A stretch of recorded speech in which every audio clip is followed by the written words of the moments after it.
అప్రమత్తమైన అధికారులు ప్రభుత్వ ఆదేశాల మేరకు తెల్లవారులు పోలీసు యంత్రాంగం వివిధ శాఖలకు సంబంధించిన అధికారులు ఎటువంటి అవాంఛనీయ సంఘటన జరగకుండా దగ్గరుండి చూడ్డం ప్రజలు ఆనందం వ్యక్తం చేస్తున్నారు. అదేవిధంగా పునరావాస కేంద్రాల్లో ఉదయం నుండి టిఫిన్, మధ్యాహ్నం భోజనం, రాత్రి భోజనం ఉండడానికి గదులు ఏర్పాటు చేయడంలో అధికారులు అభినందనీయం.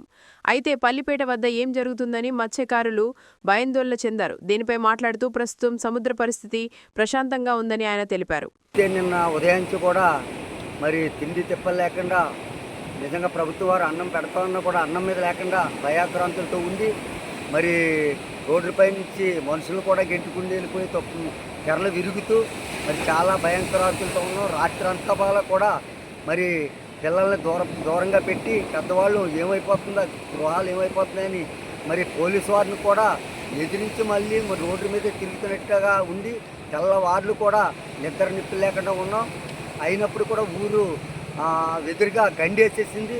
మరి అప్పుడు వెంటనే రిపోర్టర్కి వీళ్ళందరికీ ఫోన్ చేస్తున్నడికి దాన్ని సహకరిస్తే రాత్రి 12 గంటలకల్లా కొన్ని రాళ్ళు వేశారు.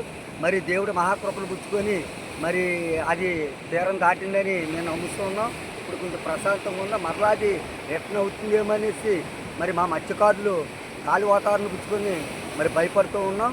మరి ఇంతవరకు ప్రభుత్వాలు చేసిన కూడా సహకారం రిపోర్టులు మామూలుగా రాష్ట్ర వాళ్ళు అందరూ వాళ్ళు కూడా మాతో సహకరిస్తూనే ఉన్నారు.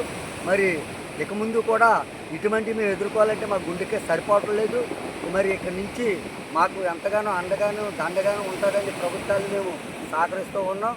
మరి మమ్మల్ని ఇక ముందుగా మీరందరూ కూడా దృష్టిలో పెట్టుకుని ఉప్పాడ ప్రాంతంను మరి మీరు ముందుకు నడిపిస్తారని ఆశిస్తూ కొద్ది మాటలు సెలవు తీసుకుంటూ ఉన్నాం.